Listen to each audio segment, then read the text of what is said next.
Government का इस बार का फोकस कंजप्शन पे थोड़ा ज़्यादा रहा है। तो उन्होंने इनकम टैक्स कट करके उन्होंने ये होप करी है कि किसी तरीके से कंज्यूमर के हाथ में ज़्यादा पैसा देने से उससे डिमांड रिवाइवल आएगा। ओवरऑल बेटर देन एक्सपेक्टेड है। तो इस बजट के 3 मेन टेकअवेज, सबसे पहला वो ये द फिस्कल डेफिसिट, जो हमारा एक फिस्कल कंसोलिडेशन का पाथ है जो हम पिछले कुछ सालों से चल रहे हैं। ये साल जो आंकड़ा आया दैट वाज इन लाइन। अगले साल का जो 4.4% का जो हमारा टारगेट है that also is in line and shows that the government is intent to improving the rating of the country with multiple rating agencies. तो एक पे था कि FDI limit on insurance sector जो इंक्रीज किया फ्रॉम 74% टू 100%। ये चीज़ का मेरे हिसाब से ज़्यादा इंक्रीमेंटल इम्पैक्ट नहीं है, क्योंकि ज़्यादा इंक्रीमेंटल FDI ये सेक्टर में आ नहीं रहा जो हमने देखा है। जिसमें इंडिकेट हायर कंपटीशन इस आने की तो शंका है, और अगर लोग आएंगे तो actually it's good for consumer. Actually एक पार्ट था जो कंटिन्यूसली स्ट्रगल कर रहा था, जो था कि मास कंजम्पशन। ऐसा नहीं कि 1 लाख करोड़ रुपए से सडनली वो ड्रामेटिकली चेंज होगा, बट एटलीस्ट पेन कम होगा और एट द मार्जिन चेंजेस हो गए। और वैसे ही मार्केट का रिएक्शन था। मार्केट का रिएक्शन क्लियरली ये था कि बजट अच्छा है, but from a portfolio perspective market का पोजीशनिंग कहाँ पे था। तो मार्केट का पोजीशनिंग जहाँ पे हेवी था, जो कैपेक्स था, इंडस्ट्रियल्स वाले नाम थे या IT था, वो सब स्पेसेस नीचे आए, और कंजम्पशन के सभी स्पेसेस जो है, कंज्यूमर ड्यूरेबल है, स्टेपल्स है, रिटेल है, रिटेल NBFCs है, वो सब ऊपर गए। सो अगर ये करेक्शन के बाद एक अपॉर्चुनिटी आएगा to look at the manufacturing space, जो हम पहले से काफ़ी महंगा दिख रहा था पिछले 6-12 महीने से, वहाँ पे शायद after some point of time वहाँ पे अपॉर्चुनिटी आएगा from a mutual fund investor to participate. इसमें ये जो बजट स्टेटमेंट था उसमें सब रेसेस नहीं था, तो basically it is in a way जो पॉलिसी और टैक्सेशन में अगर सर्टेनिटी रहेगा, I think that is more I think beneficial for an investor. तो I think that is one key take away.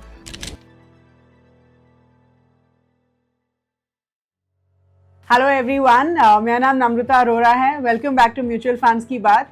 Mutual fund की बात में हम ग्लोबल और Indian economic conditions, commodity, stock markets, mutual funds, इन सब के बारे में समझते हैं। आज के इस एपिसोड में हम यूनियन बजट 2025 को डिकोड करने वाले हैं। हम आपको बहुत आसान तरीके से समझाएंगे अबाउट दिस बजट, और इस बजट को समझने के लिए हमारे पास आज 6 एक्सपर्ट्स हैं from the mutual fund industry. तो सबसे पहले we have mister Rajeev Radhakrishnan, who is a CIO of fixed income at SBI mutual fund, Mr. Trideep Bhattacharya, Chief Investment Officer Equities at Edelweiss Mutual Fund, then Mr. Sailesh Raj Bhan, who's a CIO Equity Investments at Nippon India Mutual Fund. Then we have Mr. Shreyas Devalkar, who's the Head of Equity at Axis AMC, Mr. Suresh Soni, CEO at Baroda BNP Paribas Mutual Fund, and then we have Mr. Sridatta Bhandwaldar, who's the Head of Equities at Canara Robeco Asset Management Company. ये जो सारे experts हैं, ये हमें union budget 2025 का क्या impact है on the mutual fund industry उसके बारे में बताएंगे। We will also discuss the impact of taxation on the mutual fund industry. So let's get started and let's understand the union budget 2025।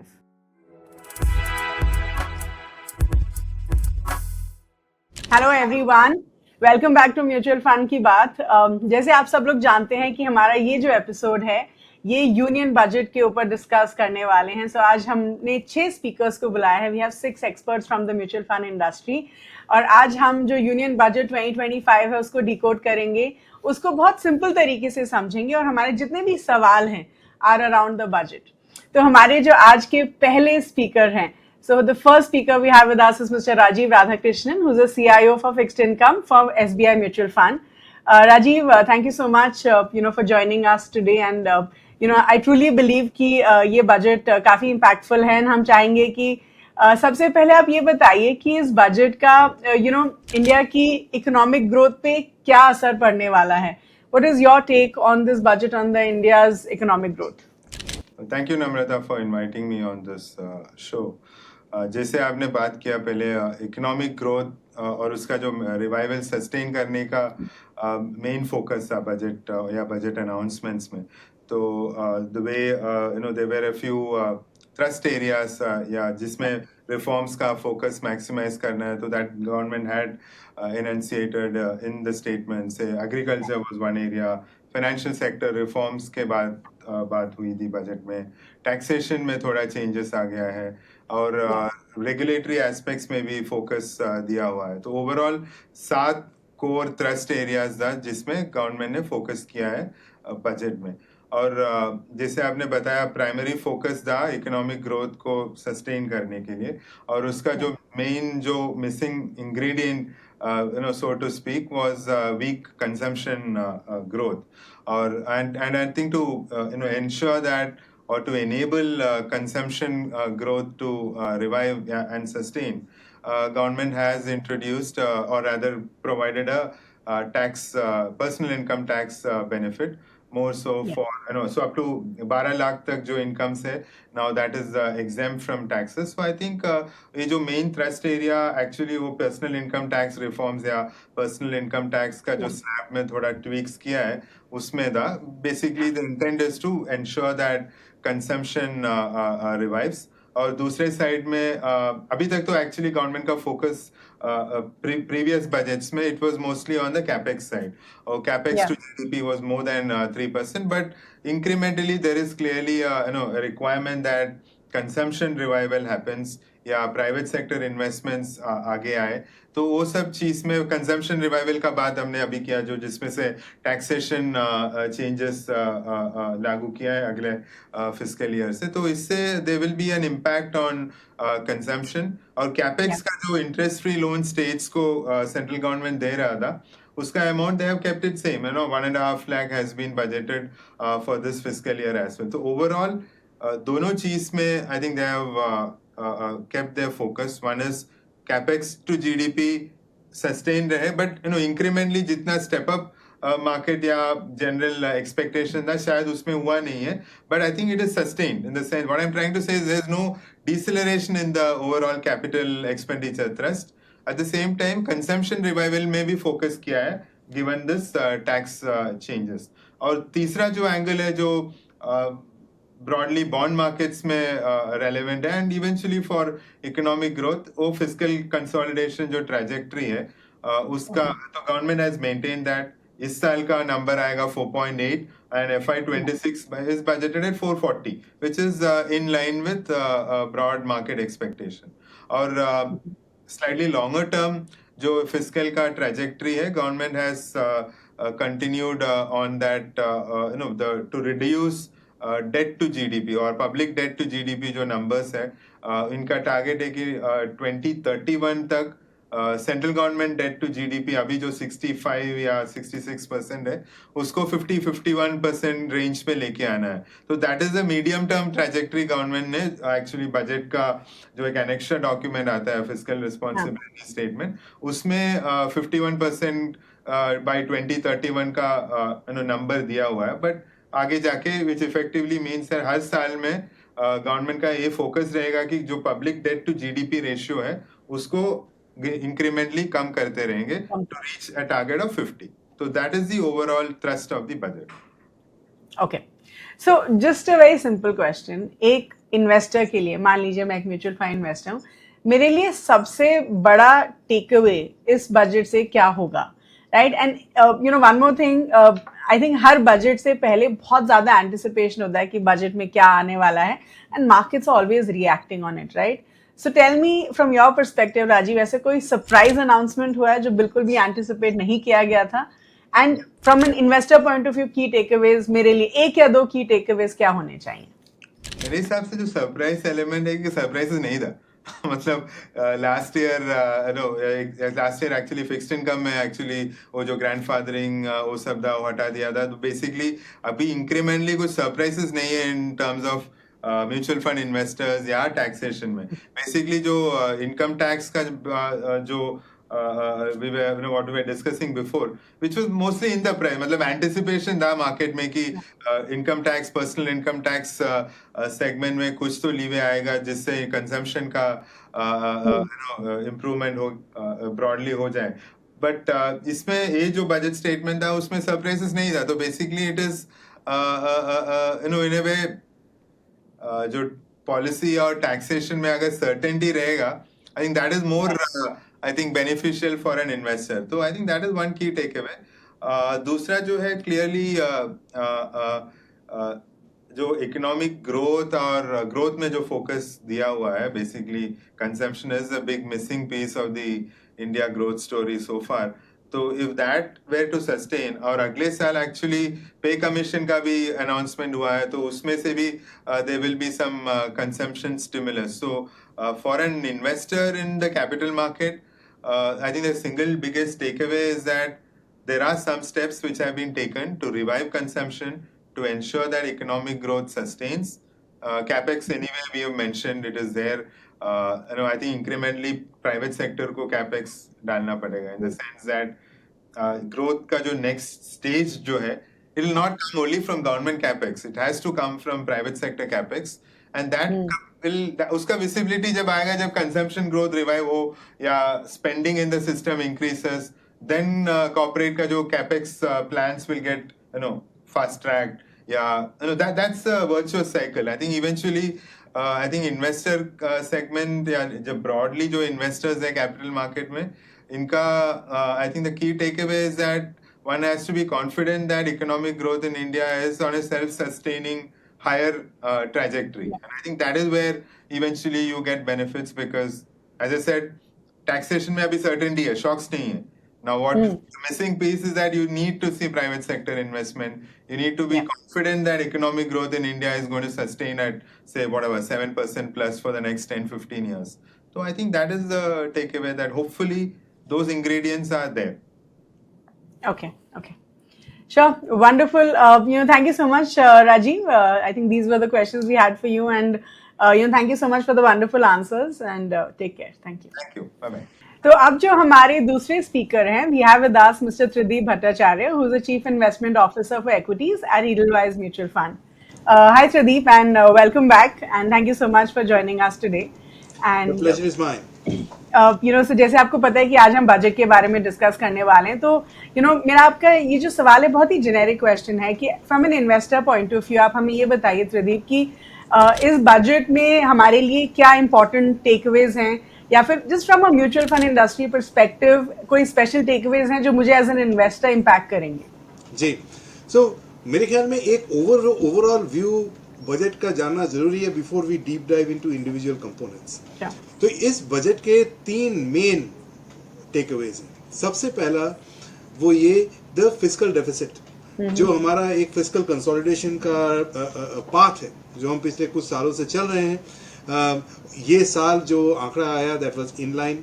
अगले साल का जो 4.4% का जो हमारा टारगेट है that also is in line and shows that the government is intent to improving the rating of the country with multiple rating agencies. उससे फ़ायदा ये होता है कि हम बहुत सारे बॉन्ड इंडिसेस में आ जाते हैं, हमारे कॉस्ट ऑफ कैपिटल कम हो जाता है और ग्लोबल स्टैंडिंग बेहतर होती है. तो ये एन रूट टू विकसित भारत 2047 ये डिसिप्लिन बनाना बहुत ज़रूरी है.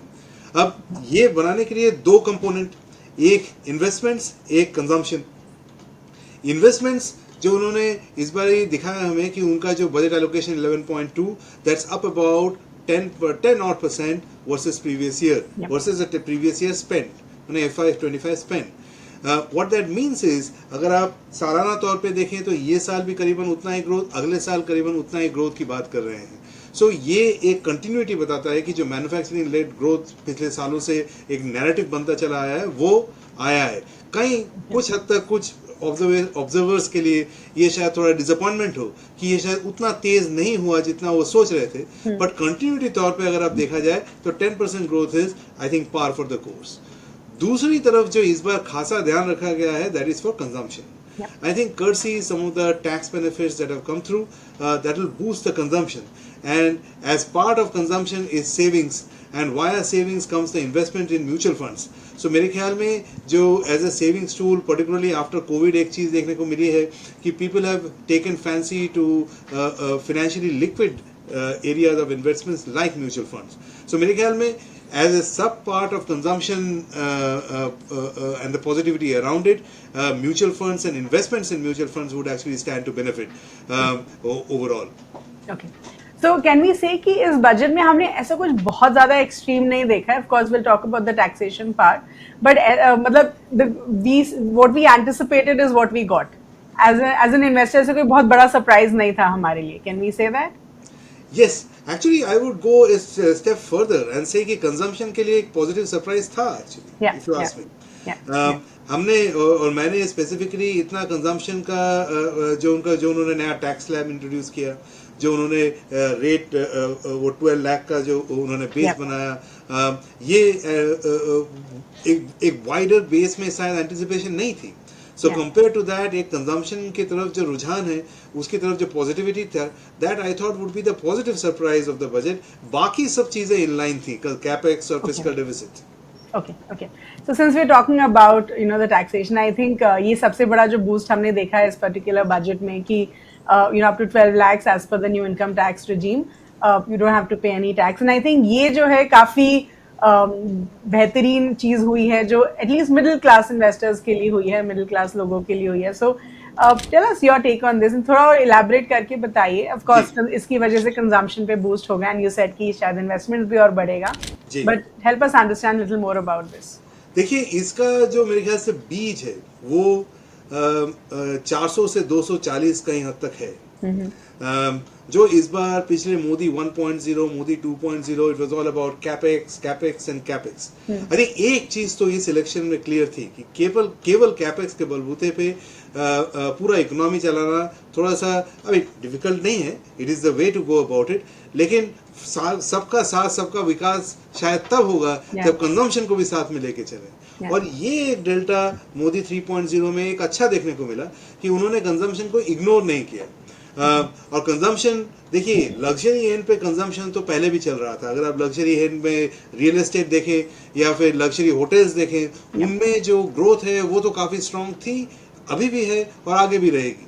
लेकिन जो पिछले 3 या 4 साल में कंजम्पशन का जो मास कंजम्पशन का जो सेगमेंट है, उसमें एक खासा स्लो डाउन देखने को मिला. आपने पढ़ा ही होगा कि अर्बन कंजम्पशन में पिछले 1 साल से मीनिंगफुल स्लो डाउन आया है. काफ़ी कंपनीज ने अपने रिजल्ट्स में इसकी बात करी. हिंदुस्तान यूनिलीवर ने अपने वॉल्यूम ग्रोथ 0% आया इस क्वार्टर में. ये दर्शाता है कि अर्बन कंजम्पशन काफ़ी स्लो हो चुकी है. तो उनको एक फिलिप दे के जगाने की ज़रूरत थी. And that is the reason उन्होंने ये टैक्स स्लैब्स में जो उन्होंने चेंजेस करे और नेट डिस्पोजेबल इनकम जो एक मास कंज्यूमर के हाथ में बढ़ाया, वो मेरे ख्याल से अगले 6-12 महीने में काफ़ी कंजम्पशन के लिए बूस्ट रहेगा. ये हम पिछले कुछ महीनों से कह रहे थे कि हमारे हिसाब से consumption could be the dark horse of calendar year 25. शुरुआती तौर पे काफ़ी वीक रहेगा, जैसे कि ये रिजल्ट सीजन में हमने देखा भी. लेकिन जैसे जैसे साल चलता रहेगा, रूरल इकोनॉमी में एक रिबाउंड देख सकते हैं. और अभी जो बजट में चेंजेस आए हैं उसके चलते एक पॉजिटिविटी देखने को मिलेगा. सो इससे ओवरऑल एक वेल राउंडेड ग्रोथ मैं कहूँगा कि इकोनॉमी में देखने को मिलेगा, rather than just about manufacturing led growth. Okay. So आपने पिछले सवाल का जब आप जवाब दे रहे थे तो आपने बोला कि कंजम्पशन और things like this leads to more investments, right? कि अगर एक एज एन इंडिविजुअल मेरे पास ज़्यादा पैसा बचता है अब, तो वो मैं ज़्यादा इन्वेस्ट करूँगी. Is it really true? मतलब कंजम्पशन कुड ऑल्सो मीन कि मैं ज़्यादा खर्च भी कर सकती हूँ, right? And I may not invest a lot of money. So would it really have an impact, a meaningful impact on the investments in general? जी. सो कंजम्पशन का एक जो रेसिडुअल इम्पैक्ट होता है वो होता है सेविंग्स पे.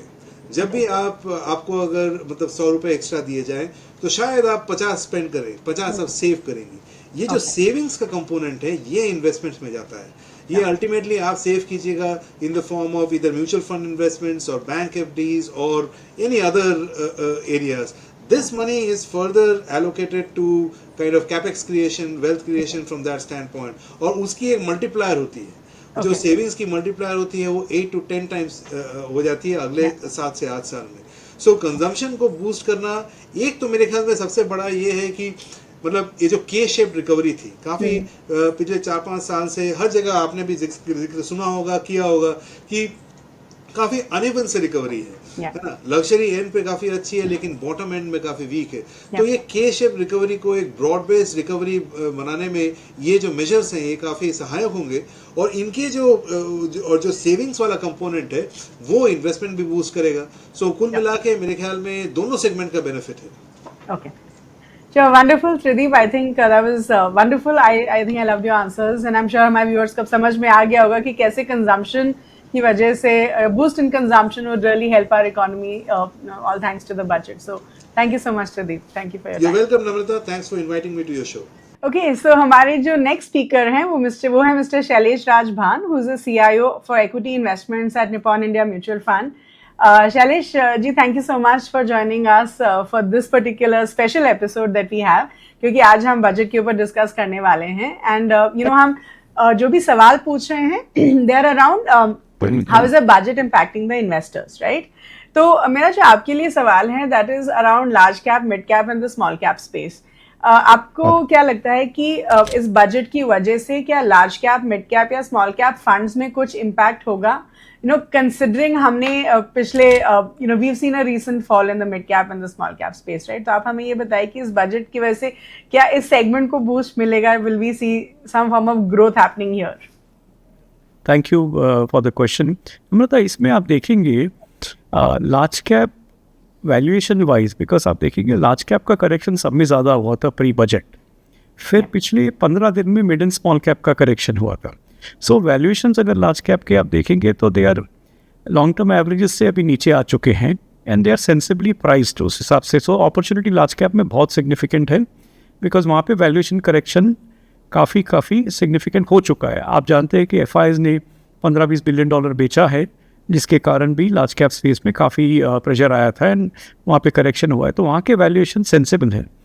मिड एंड स्मॉल कैप में हम करेक्शन पिछले 2 हफ्ते से देख रहे हैं एंड वहाँ पर भी बहुत सारी जगहों पे 10-15% करेक्शन, स्टॉक करेक्शन हुआ है, पर ये करेक्शन के बावजूद भी उनके वैल्यूएशंस थोड़े एक्सपेंसिव हैं।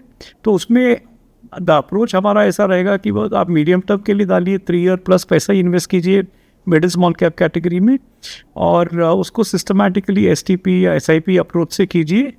उससे आपको बेटर आउटकम्स हो सकते हैं बिकॉज वहाँ पे शायद थोड़ी और वॉलेटिलिटी आगे देखी जा सकती है। बजट के स्पेसिफिक बजट के डेवलपमेंट से ईच ऑफ दिस कैटेगरीज को कोई फ़र्क नहीं पड़ता है because nothing has changed underlying for them, आप देखेंगे तो। बट जो वैल्यूएशन कंस्ट्रक्ट जो पहले से चला आ रहा है वो मुझे लगता है बजट के बाद भी कंटिन्यू होगा। आप और एक चीज़ नोटिस करे होंगे कि पिछले 2 या 3 साल से बहुत ज़्यादा पैसा आया है mid and small cap funds में compare to large cap funds. शायद वो अगले 12 महीने में रिवर्स हो सकता है कि लार्ज कैप में ज़्यादा फ्लो है compare to mid and small cap. But दोनों कैटेगरी में लार्ज कैप में रिलेटिवली बेटर अपॉर्चुनिटी है अगर आप नियर टर्म देखेंगे 1 to 3 ईयर हॉराइजन में, और अगर लॉन्गर टर्म देखेंगे तो STP SIP के रूट में मिड एंड स्मॉल कैप्स में 3 ईयर 5 ईयर प्लस का ही पैसा डालिए। ओके, सो ये सेइंग कि बजट के से रिलेटेड अगर हम देखें तो ऐसे बहुत ज़्यादा कुछ impact in the near term हम नहीं एक्सपेक्ट कर सकते हैं इन लार्ज, मिड और स्मॉल कैप्स। जी बिल्कुल, बिल्कुल। Alright, okay. So, मेरा जो अगला सवाल है that's around the Make in India initiative and the new as when we looked at the budget today we realized कि Make in India initiative के ऊपर बहुत सारे measures लिए गए हैं। New manufacturing mission under the Make in India initiative जो small, medium, large industries को support करेगा। So help us understand कि जो Make in India measures हैं और उससे म्यूचुअल फंड इंडस्ट्री पे क्या इम्पैक्ट होगा? Would there be any impact on the mutual fund industry all thanks to the make in India initiative? The make in India का जो एफर्ट है वो कंटिन्यूइंग एफर्ट है गवर्नमेंट का। सो दैट्स बीन हैपनिंग, आप देखेंगे for the last several years. And इस बार भी अगर आप टोटल कैपिटल स्पेंड देखेंगे बजट में, उसमें 10% का इंक्रीज़ किया गया है। तो कैपिटल एक्सपेंडिचर अगर आप GDP से कंपेयर करेंगे वो सेम अराइवल पे रखा गया है फॉर फिस्कल 26। सो जितना GDP का ग्रोथ होता है, जितना नॉमिनल GDP ग्रोथ होता है, उतना आपको ग्रोथ इसमें भी मिलेगा। So the capital expenditure story वो वैसे ही कंटिन्यू होगा, it will be value added. बहुत सारे जगहों पे ईज़ ऑफ डूइंग बिजनेस पे एफर्ट किया गया है एंड वहाँ से बहुत सारा सिंप्लीफिकेशन होता है। कस्टम ड्यूटीज़ में बहुत सारे रिडक्शंस किए गए हैं, वो जो रेलेवेंट रहेंगे। सिंप्लीफिकेशन काफ़ी सिग्निफिकेंट हुआ है। इफ़ यू आस्क मी, ये बहुत सिंपल स्ट्रेट फॉरवर्ड बजट है विच एनेबल्स कि अगर एग्जीक्यूट करने में आपको मदद मिलेगी। अगर आप मैन्युफैक्चरिंग कैपेक्स कर रहे हैं, वेदर आप डायरेक्शन कर रहे हैं। दूसरा, हमें लगता है कि बजट से जनरली इंटरेस्ट रेट एनवायरनमेंट में कोई नेगेटिव चीज़ नहीं होगी, तो इंटरेस्ट रेट एक्चुअली डायरेक्शनली नीचे आने के लिए बजट सपोर्टिव रहेगा एंड उसके कारण मैन्युफैक्चरिंग के लिए मेजर पुश और सपोर्ट मिलता है बिकॉज कॉस्ट ऑफ कैपिटल काफ़ी कम हो जाता है। तीसरी जो पॉइंट अब इसमें अगर आप देखेंगे, इनिशियली आप देखेंगे स्टॉक प्राइस रिएक्शंस थोड़े अगेंस्ट है कैपिटल इन्वेस्टमेंट, मैन्युफैक्चरिंग, ये सब कंपनीज के, राइट। सो वो आपको थोड़ा टाइम रह सकता है बिकॉज ये सब के मल्टीपल्स बहुत हाई थे एंड वो मल्टीपल्स थोड़े डिले डेफिनेटली हो सकते हैं, बट मुझे अर्निंग ग्रोथ स्टोरी ऑफ ये कैपिटल गुड्स कंपनीज वो चेंज नहीं हुए हैं। सो अगर ये करेक्शन के बाद एक अपॉर्चुनिटी आएगा to look at the manufacturing space जो हम पहले से काफ़ी महंगा दिख रहा था पिछले 6-12 महीने से, वहाँ पे शायद after some point of time वहाँ पे अपॉर्चुनिटी आएगा from a mutual fund investor to participate in. अभी near term opportunity consumption side है, बट मैन्युफैक्चरिंग पोस्ट द अभी जो करेक्शन हो रहा है could well come there because valuations वहाँ पे सेंसेबल होने लगेंगे। Okay. Fair enough. So, from a mutual fund investor perspective, अगर हम मेक इन इंडिया के बारे में बात करें, मेरा क्या टेक अवे होना चाहिए? Like, do I look at it positively? Make in India is real, right, and ये कंटिन्यूटी है। 10 से 11 लाख करोड़ रुपए का कैपेक्स गवर्नमेंट सपोर्ट है।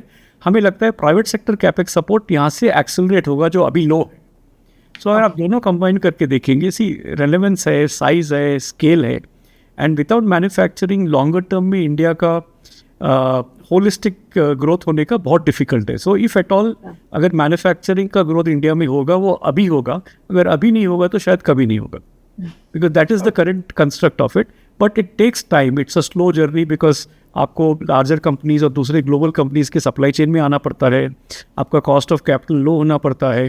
सो ये सब चीज़ की एनवायरनमेंट अभी सही हो रही है एंड प्राइवेट सेक्टर का जैसा इन्वेस्टमेंट साइकिल किक ऑफ होगा, आप पूरे मैन्युफैक्चरिंग स्पेस में बेनिफिट देखेंगे। नियर टर्म वैल्यूएशन सर्टनली उस सेक्टर के हाई थे, काफ़ी 6 महीने से 12 महीने से हाई थे, शायद उसमें थोड़ा कंप्रेशन होगा, बट उसके बाद अर्निंग कंपाउंडिंग इस सेक्टर में अच्छा रहेगा। Okay.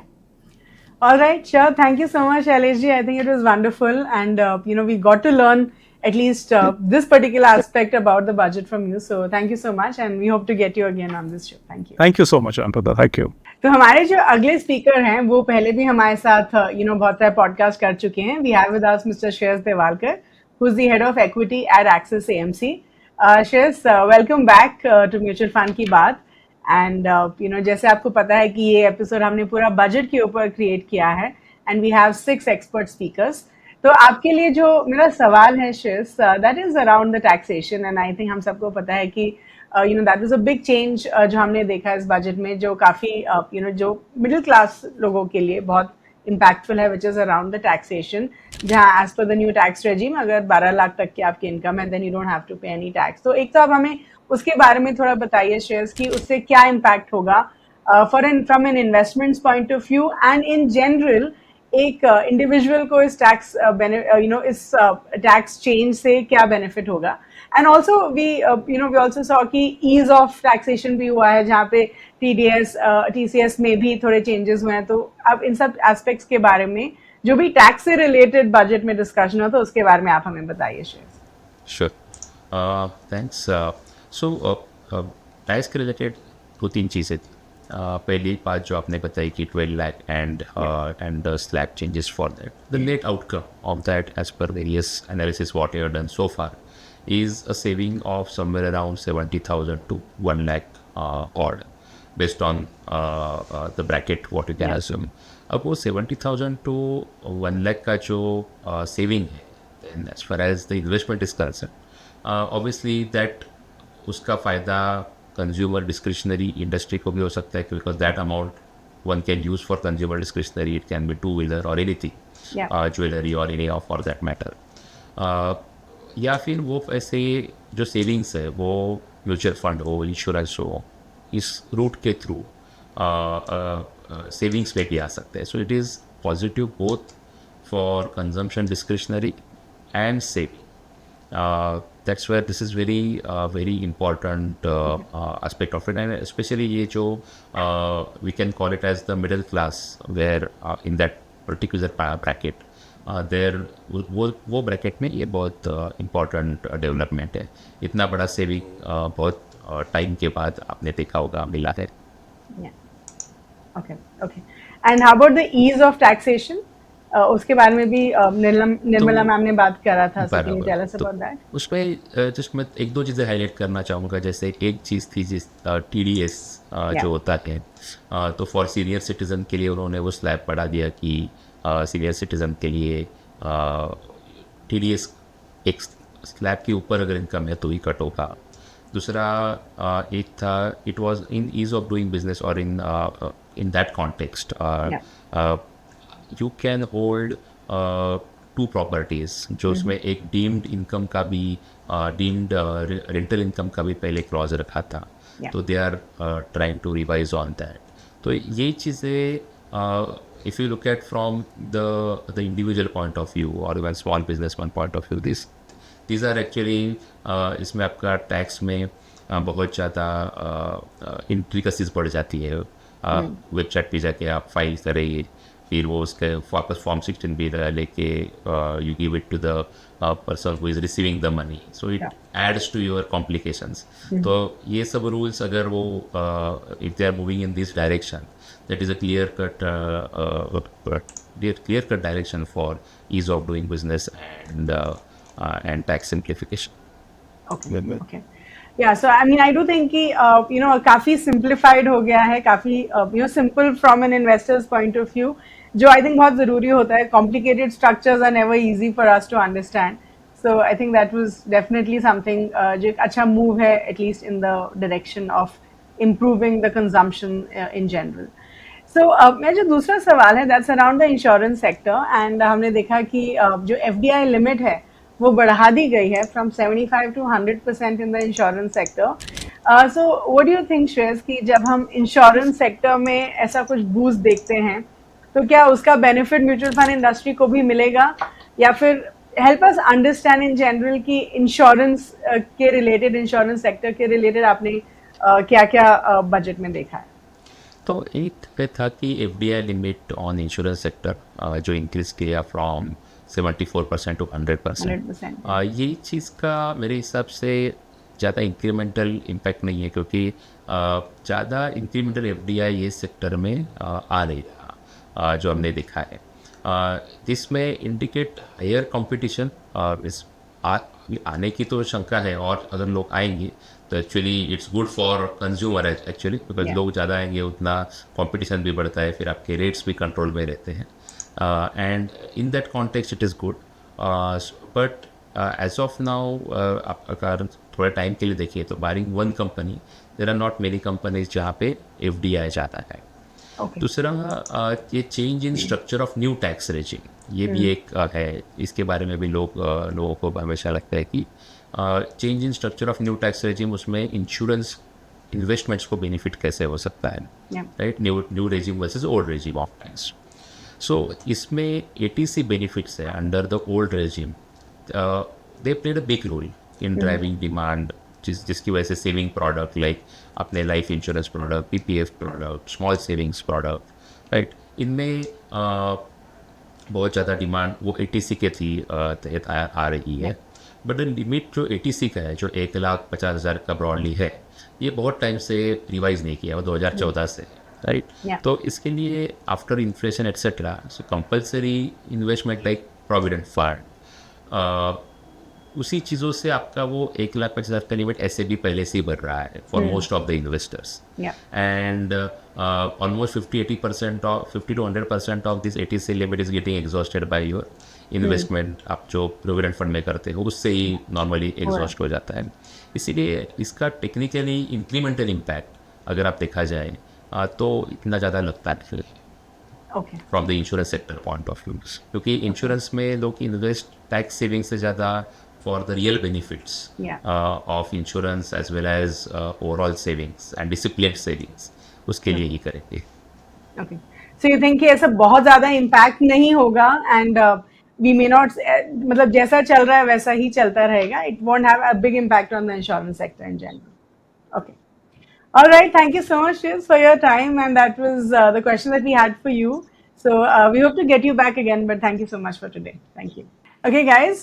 तो हमारे जो next speaker हैं, he is Mr. Suresh Soni, who is the CEO of Baroda BNP Paribas Mutual Fund, and he's coming on our show for the first time. So Suresh ji, thank you so much for giving us your time and welcome to Mutual Fund की बात. Thank you Namrata. Thank you. So Suresh ji, जैसे आपको पता है कि आज हमारे we have a budget special, तो मेरा जो आपके लिए पहला सवाल है Suresh ji, that is around the allocation on infrastructure. तो हमने देखा कि बजट में बहुत सारा डिस्कशन हुआ था अराउंड एग्रीकल्चर, इंफ्रास्ट्रक्चर, मैन्युफैक्चरिंग। तो आप ये बताइए सुरेश जी कि ये जो डिस्कशन हुआ अराउंड दीज एस्पेक्ट्स, ये बेटर था या worse than what was expected? मेरा ये कहना होगा नम्रता जी, ओवरऑल बेटर देन एक्सपेक्टेड है। ओके, देखिए, इकोनॉमी में दो ड्राइवर होते हैं, कैपिटल एक्सपेंडिचर और कंजप्शन। तो गवर्नमेंट का इस बार का फोकस कंजप्शन पे थोड़ा ज़्यादा रहा है। तो उन्होंने इनकम टैक्स कट करके उन्होंने ये होप करी है कि किसी तरीके से कंज्यूमर के हाथ में ज़्यादा पैसा देने से उससे डिमांड रिवाइवल आएगा। अच्छा, लेकिन साथ ही साथ उन्होंने कैपिटल एक्सपेंडिचर को, इंफ्रा को इग्नोर नहीं किया है। तो पिछले साल उन्होंने जो बजट किया था 11 लाख करोड़ का, उसके सामने स्पेंडिंग खाली 10 लाख करोड़ की हुई। तो इस बार उन्होंने compare to the actual spending जो हमारी इस साल हो रही है 10 लाख भी 10.2 लाख करोड़, अगले साल का जो डेटा रखा है, टारगेट रखा है, वो 11.2 लाख करोड़ रखा है। तो 10% की कैपिटल एक्सपेंडिचर में, इंफ्रा स्पेंड में भी उन्होंने इंक्रीज करी है। और खाली यही नहीं, गवर्नमेंट इसके अलावा ग्रांट भी देती है। तो आप अगर ओवरऑल कैपिटल आउटले गवर्नमेंट से देखेंगे ऑन कैपिटल एक्सपेंडिचर, वो करीब करीब 15 लाख करोड़ के ऊपर है ग्रांट मिला करके, which is a good 17% growth over the previous year. तो ओवरऑल कैपेक्स भी ठीक हुआ है और काफी बोल्ड स्टेप ली गई है कंजप्शन साइड के अंदर में। तो ओवरऑल ऐसा मानना है हमारा कि इससे इकोनॉमी को काफी सुधार मिलेगा। Okay. So can you elaborate a little bit more on infrastructure spend, agriculture spend? क्योंकि इसके ऊपर बहुत सारे पॉइंट्स डिस्कस हुए थे। तो प्लीज टेल अस कि एग्रीकल्चर में हम क्या इम्प्रूवमेंट देख सकते हैं, इंफ्रास्ट्रक्चर में हम क्या देख सकते हैं? श्योर। सो दो चीज देखिए, अगर आप एग्रीकल्चर की बात करती हैं तो इनफैक्ट आप अगर कल का इकोनॉमिक सर्वे देखें तो उन्होंने 2-3 चीज़ों पर काफ़ी खास बात करी थी। एग्रीकल्चर के लिए उन्होंने स्पेशली फोकस किया था, क्योंकि जिस तरीके से विश्व में अभी डिसइंटीग्रेशन हो रहा है सप्लाई चेन का, भारत के लिए एक बड़ा मौका है कि एग्रीकल्चर के अंदर में एक बड़ा सप्लायर बन के उभरे। इसलिए इस बजट के अंदर में एग्रीकल्चर पे भी स्पेशल फोकस किया गया है। जो किसान कार्ड वगैरह हमारे पहले चलते थे, तो उसके अंदर लिमिट बढ़ाई गई है। ओवरऑल फार्मर्स को जो है रीच आउट करके उनके लिए आउटले, काफ़ी सारी योजना के अंदर में उनकी आउटले बढ़ाई गई है। ओके, सो एग्रीकल्चर पे फोकस है, क्योंकि काफ़ी सारी पॉपुलेशन जो हमारी है वो एग्रीकल्चर पे डिपेंडेंट रहती है। हालांकि इसका शेयर जो है जीडीपी में बहुत ज़्यादा नहीं है, लेकिन ये काफ़ी सारी पब्लिक को, काफ़ी सारे लोगों को इम्पैक्ट करता है। एम्प्लॉयमेंट भी जनरेट, एम्प्लॉयमेंट के लिए या फिर जो बेसिक इनकम के लिए वो काफ़ी जरूरी है। इंफ्रास्ट्रक्चर की तरफ अगर हम आते हैं तो इंफ्रास्ट्रक्चर में अगेन गवर्नमेंट ने पिछले करीब आप अगर 10 साल में देखिएगा तो उन्होंने काफ़ी वृद्धि करी है। जीडीपी का करीब हमारा 1.6-1.7% इंफ्रास्ट्रक्चर में जाता था 10 साल पहले, जो कि अभी 3% के ऊपर है। मतलब करीब infrastructure outlay as a percentage of GDP has nearly doubled. और इसके साथ साथ हमारी इकोनॉमी भी बढ़ती जा रही है। तो इसलिए आप देखेंगे तो इंफ्रास्ट्रक्चर का स्पेंडिंग काफ़ी अच्छा रहा है, और उसमें फिर से 10% के आसपास गवर्नमेंट की आउटले बढ़ी है। जैसे मैंने कहा 10.2 की जगह 11.2। तो ये कंटिन्यूड कैपिटल एक्सपेंडिचर गवर्नमेंट की तरफ है। लेकिन अब ये भी है कि जब जिस तरीके से प्राइवेट कंजप्शन को एक्सपेक्टेशन है कि इनकम टैक्स कट्स के बाद गति मिलेगी, हम एक्सपेक्ट करते हैं कि प्राइवेट कैपेक्स भी रिवाइव होगा। अच्छा, okay. So I remember Nirmala ji ने बहुत सुंदर सी चीज़ कही थी कि हम चाहते हैं कि एग्रीकल्चर में हम ज़्यादा स्पेंड इसलिए करें कि एक किसान के लिए एक छोटे शहर से बड़े शहर मूव करना एक ऑप्शन होना चाहिए, not a necessity. And I think that was very beautiful thing she said around agriculture when we was talking. Okay, so मुझे लगता है कि किसी भी देश के लिए, ग्रोथ के लिए, MSME is a very important segment. And इस यूनियन बजट में भी हमने देखा है कि एमएसएमईज के ऊपर काफ़ी फोकस किया गया है। तो कैन यू टेल अस कि एमएसएमईज के लिए क्या क्या बेनिफिट्स इस बजट में बोले गए हैं? श्योर। कल के इकोनॉमिक सर्वे में भी इनफैक्ट मैन्युफैक्चरिंग की बात जब आई थी तो उन्होंने मेटल स्टैंड एक टर्मिनोलॉजी जर्मनी में यूज करते हैं फॉर एसएमई के लिए। ओके तो उसके ऊपर फोकस करने की बात कही थी इकोनॉमिक सर्वे में, और बजट में भी आज काफ़ी सारा उसके ऊपर बात हुई है। सो 2-3 चीज़ें उन्होंने नई इंट्रोड्यूस करी और कुछ चीज़ें उन्होंने बेटर करी है। तो नई इंट्रोड्यूस जो करी है उन्होंने एक क्रेडिट कार्ड जो है वो एमएसएमई के लिए शुरू किया है, up to limit of 5 lakh. वो एक नई स्कीम उन्होंने चालू करी है। उसके और मतलब पहले साल में उन्होंने 10 लाख के आसपास का टारगेट रखा है इशू करने का। उसके अलावा उन्होंने क्या किया है कि micro small and medium enterprises की जो डेफिनेशन है उसकी लिमिट बढ़ा दी है। ओके तो दोनों टर्नओवर के पॉइंट ऑफ व्यू से और कैपिटल एक्सपेंडिचर के पॉइंट ऑफ व्यू से, तो इसके लिए ज़्यादा यूनिट उसके लिए क्वालिफाई होगी। ओके और दूसरी क्रेडिट गारंटी जो है माइक्रो स्मॉल एंटरप्राइजेस के लिए वो भी बढ़ा दी गई है। ओके और कुछ ऐसे एरियाज हैं हमारे देश में जैसे कि आप देखेंगे टॉयज है या फिर शूज़ है या लेदर प्रोडक्ट्स है, उसमें काफ़ी सारी प्रोडक्शन जो है माइक्रो स्मॉल मीडियम एंटरप्राइजेस में होती है। तो उन एरियाज पे स्पेसिफिक फोकस किया गया है। तो हमें ऐसा लगता है कि ये जो है ओवरऑल मैन्युफैक्चरिंग को बढ़ावा देगा। सो मेनली ये बजट अगर आप देखें तो पूरी तरीके से फोकस जो है इसका is more inclusive growth, at the same time putting more money in the pocket of the consumer. Income tax की एक बहुत बड़ी बोल्ड कट करी है उन्होंने, जिसकी वजह से कंज्यूमर के पास भी अधिक पैसा जाएगा। और साथ ही साथ ये सब करते वक्त उन्होंने फिस्कल डिसिप्लिन भी रखा है, जो कि फिस्कल डेफिसिट अगर आप देखें तो 4.4% is one of the lowest that we have scene.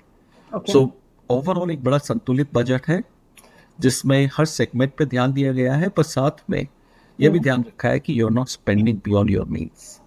Okay okay so then help me understand, अगर हम इस बजट को पॉजिटिवली देखें, अगर हम देखें कि at least everything is in line with what we expected, आज मार्केट का रिएक्शन इतना कंफ्यूज्ड क्यों था? व्हाई इज इट दैट हमने देखा कभी नीचे जा रहा था, ऊपर जा रहा था, why was it so confused as a reaction? So देखिए, आई थिंक मार्केट के अंदर कम से कम no bad news is a good news जैसा हमें नॉर्मली मानना चाहिए, क्योंकि कभी भी इन बड़ी इवेंट्स के पहले मार्केट थोड़ा सा नर्वस रहता है। और अगर हम यूँ देखें तो पिछले महीने 2 महीने से माहौल थोड़ा सा मार्केट का वीक रहा है। अच्छा। और जियोपॉलिटिकल एक बड़ा सब्जेक्ट है आज की तारीख के अंदर में, एंड उसकी वजह से वैसे भी मार्केट में बहुत तेजी का माहौल नहीं था। But this budget should be more like a relief कि there is nothing adverse, there is something which is positive from a consumption point of view. तो हमने आज इनफैक्ट आप देखेंगे तो कंजप्शन स्टॉक्स को जनरली ऊपर जाते हुए देखा है in the aftermath of budget. So FMCG sector जो काफी टाइम से इग्नोर था, वहाँ हमने थोड़ी रिवाइवल देखी है। तो हमें लगता है कि just once the market digested, overall the sentiment should turn better because it has got nothing negative for anything, because fiscal discipline भी है, कैपेक्स भी बड़ा है, कंजप्शन के ऊपर बहुत बड़ा फोकस किया है इन्होंने, और जो स्पेसिफिक सेक्टर्स जहाँ पे कुछ जरूरत थी ध्यान देने की, उन पे भी ध्यान दिया गया। Okay, all right. Sure, thank you so much, Suresh ji. I think it was wonderful talking to you, and I do hope, अभी हमने आपको पहली बार एक छोटे से सेगमेंट के लिए बुलाया है। हम चाहते हैं कि आप एक बड़े सेगमेंट के लिए, पूरे शो के लिए नेक्स्ट टाइम आए। But thank you so much for your time today. Thank you so much Namrata ji, बड़ा अच्छा लगा बात करके। Likewise, thank you. Thank you. Guys, हमारे जो अगले स्पीकर हैं, he is Mr. Sridhatta Bhanwaldar, who is the head of equities at Canada Robeco Mutual Fund. And Shri, thank you so much again for joining us today. This is a budget special, and आज हम 6 expert speakers को बुला रहे हैं to answer different questions around the budget. तो आपके लिए जो हमने questions रखे हैं, one is around the EV space, and I would like to know कि जब हम यूनियन बजट 2025 देखते हैं तो उस पर clean energy, electric vehicles, batteries या रेलेवेंट टेक्नोलॉजीज के अराउंड क्या चेंजेस हम देख सकते हैं, and what kind of growth do we expect in these segments post the budget? Sure. Thanks, Namrata, first of all, for actually having us on the show again. Thank you. I think budget पे जो particularly renewable energy as well as EV के बारे में जो भी discussion points थे या जो भी पॉलिसी पॉइंट्स थे, प्रिडोमिनेटली कंटिन्यूएशन था पॉलिसीज़ का, कि आपको एक ऐसा सिस्टम इनकरेज करना है जहाँ पे सप्लाई चेन डेवलप हो लोकली, ताकि आपको आज जो आप इंपोर्ट कर रहे हो वो नहीं करे। करना पड़े फ्यूचर में। और वही कंटिन्यूटी आज भी दिखा। सो पहले मैं बैटरी साइड में लेता हूँ, इलेक्ट्रिक व्हीकल साइड में बात करता हूँ। वहाँ पे जैसे बैटरी कॉस्ट जो है ये एक बड़ा कॉस्ट होता है ईवी में। 30% ऑलमोस्ट 30-35% ऑफ ईवी का जो कॉस्ट है वो बैटरी कॉस्ट है। अभी तक ऐसा हो रहा था कि इंटरनल कंबशन इंजन यानी जो आज के हमारे व्हीकल्स है पेट्रोल डीजल पे चलने वाले, उसमें एक 20% हम लोग इंपोर्ट कर रहे थे। बट बैटरी व्हीकल्स में हमें बैटरी सिंस इंपोर्ट करना पड़ रहा है अभी भी, तो उसका काफ़ी बड़ा इंपोर्ट कंपोनेंट है। जब तक आप बैटरी लोकली नहीं बनाओगे तो आपको वो बैटरी व्हीकल लोकली बनाने का पूरा बेनिफिट नहीं मिलेगा और इकोसिस्टम डेवलप नहीं होगा। तो उसके लिए गवर्नमेंट ने कुछ पॉलिसीज़ की है, उसकी डिटेल्स उन्होंने नहीं दी है उसमें, बट ये बोला है कि एक पूरा बैटरी इकोसिस्टम क्रिएट करने के लिए जो भी अभी तक जो सिर्फ बड़े लोगों को PLI या बड़े बेनिफिट देते थे, उसके साथ साथ छोटे छोटे जो कंपनीज है जो कंपोनेंट्स होंगे पूरे EV इकोसिस्टम की, including battery and allied equipments, उनको जो भी बेनिफिट चाहिए उसके लिए एक अच्छा इन्वायरमेंट क्रिएट किया जाएगा, कुछ बेनिफिट्स दिए जाएंगे उसके लिए। वो एक पार्ट था। ये पर्टिकुलरली प्रिडोमिनेंटली बैटरीज के इन एंड अराउंड था या EVs के इन एंड अराउंड था। ये एक क्रिटिकल मूव था। दूसरा ये था ऑफकोर्स EV में कि जो टैक्सेशन डिफरेंस है पेट्रोल डीजल व्हीकल में, अगर आप इफेक्टिवली पेट्रोल डीजल व्हीकल खरीदते हो तो आज आपको अराउंड 40-42% टैक्सेशन लगता है। अगर SUV खरीदोगे आप तो वही EV में टैक्सेशन 5% है। तो टैक्सेशन का शायद विंडो खत्म हो गया था, तो उन्होंने वो विंडो जस्ट एक्सटेंड किया है। And that's where I said कि दोनों भी जो चीज़ें हैं ये पॉलिसी कंटिन्यूटी है। ऑफकोर्स उसको वो एक्सटेंड करते जा रहे हैं क्योंकि आपका इकोसिस्टम अभी तक डेवलप नहीं हुआ है। आपको एक बड़े स्केल पे वो डेवलप करना है। तो पहले हमने बड़े प्लेयर्स को बेनिफिट दिए, टैक्स बेनिफिट दिए। आपने वो टैक्स बेनिफिट अभी कंटिन्यू किए हैं और वो जो बेनिफिट्स काफ़ी सारे बड़े कॉर्पोरेट्स को दे रहे थे आप, उसी के साथ साथ आप एक्सटेंड कर रहे हो कि SMEs MSMEs भी जो उस इकोसिस्टम में है ऑटो एंसिलरीज में, उनको कुछ बेनिफिट्स मिले जिसकी वजह से लोकलाइजेशन होने में फ़ायदा हो। आई थिंक ये EV के रिलेटेड था। अगर आप क्लीन एनर्जी पे देखो तो क्लियरली न्यूक्लियर पावर पे काफ़ी बड़ा टारगेट रखा है। अभी बजट में आप सुनते हो टारगेट, तो आपको थोड़ा सा डिस्काउंट हमेशा करना चाहिए उसको। तो पहले टारगेट था कि हम 8 गीगावाट बनाएंगे या 8000 मेगावाट बनाएंगे 2047 तक। अभी उन्होंने वो बढ़ा के 100 गीगावाट कर दिया है, जो बहुत एम्बिशियस है मेरे हिसाब से। अगर हम लोग ये कर पाए तो हमारे ज़्यादातर एनर्जी प्रॉब्लम सॉल्व हो जाएंगे। मुझे नहीं लगता है कि ये होगा, बट 100 के गीगावाट की बजाय हम लोगों ने 20 गीगावाट भी कर दिया अगले 20 साल में न्यूक्लियर साइड में। तो उसका फ़ायदा ना कि आपको रिन्यूएबल पावर में होगा, बट आपको एक इकोसिस्टम भी डेवलप हो जाएगा, उसका equipment ecosystem, power equipment system. तो आई थिंक वो आपका रिन्यूएबल साइड में एक था।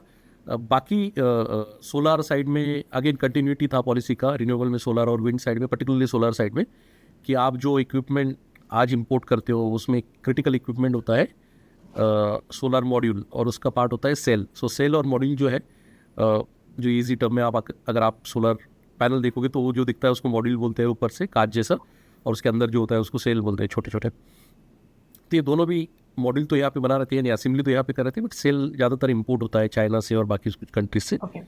तो वहाँ पे भी सेम जैसे मैंने EV में बताया कि लोकली कैसा बनाया जाए ज़्यादा चीज़ें, उसके लिए गवर्नमेंट डिसइंसेंटिवाइज कर रहा है। तो टैक्स बढ़ाया वहाँ पे गवर्नमेंट ने थोड़ा कि आप इंपोर्ट मत कीजिए सेल्स, आप यहाँ पे बनाइए।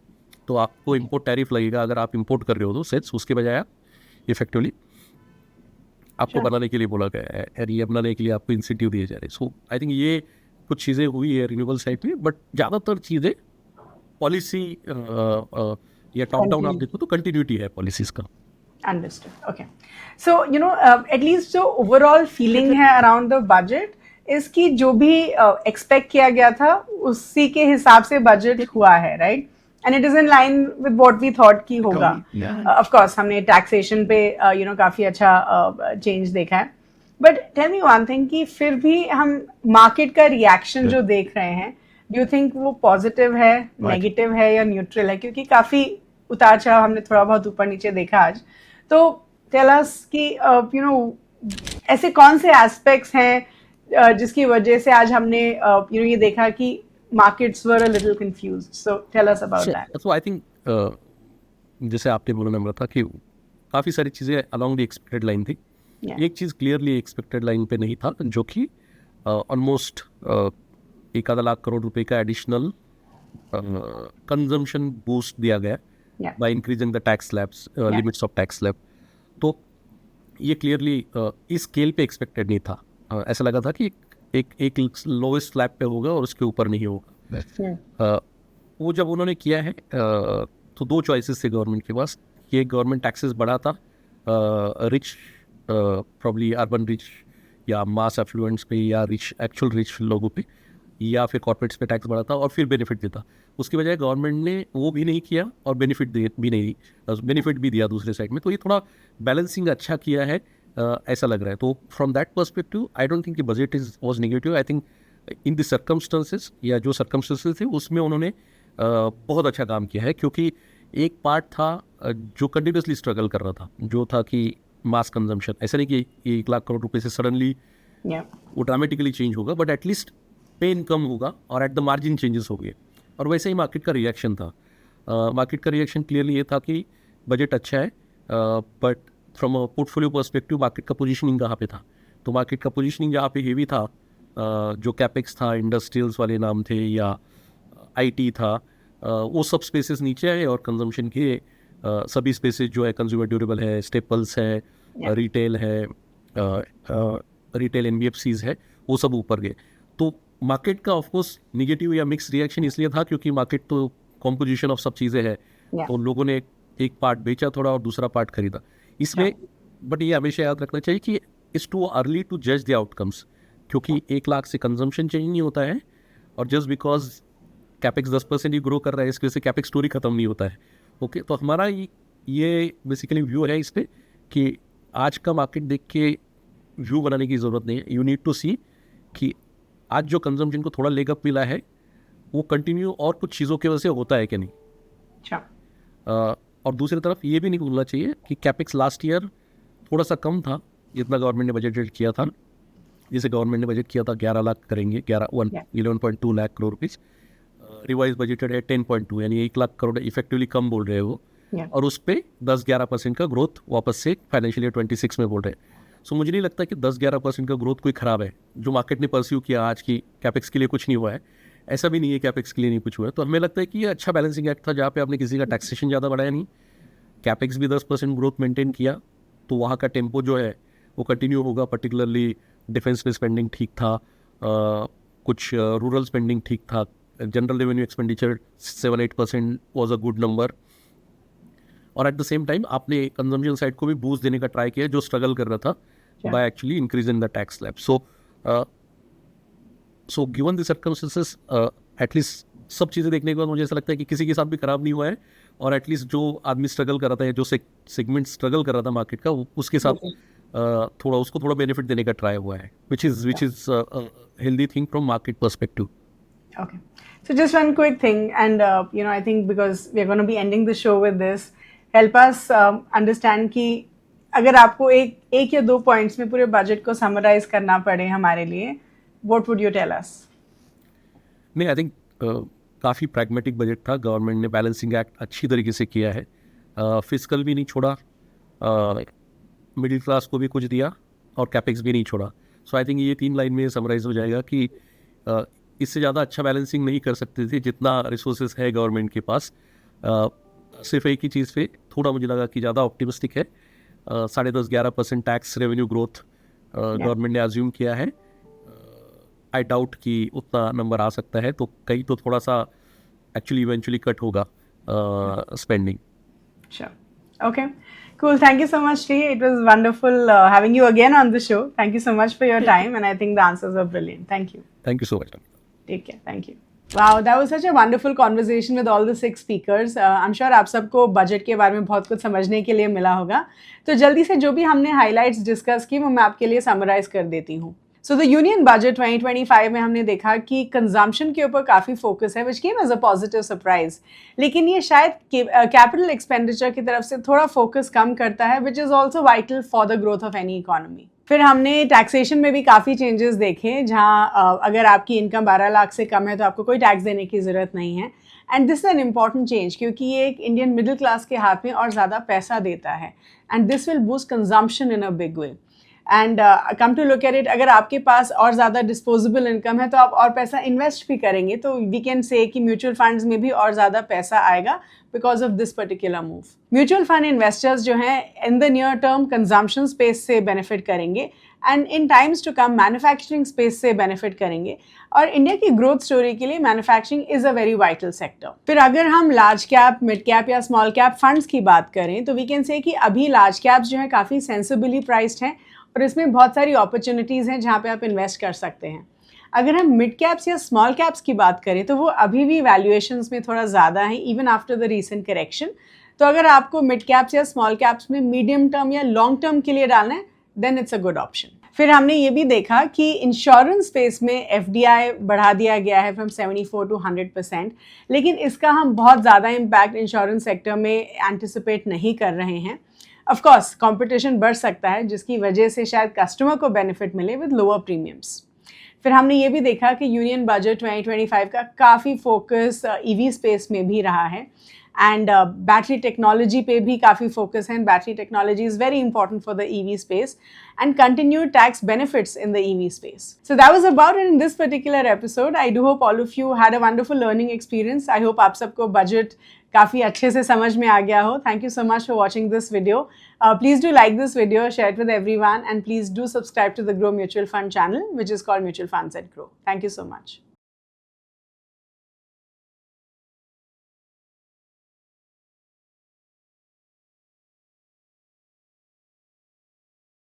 Mutual fund investments are subject to market risks.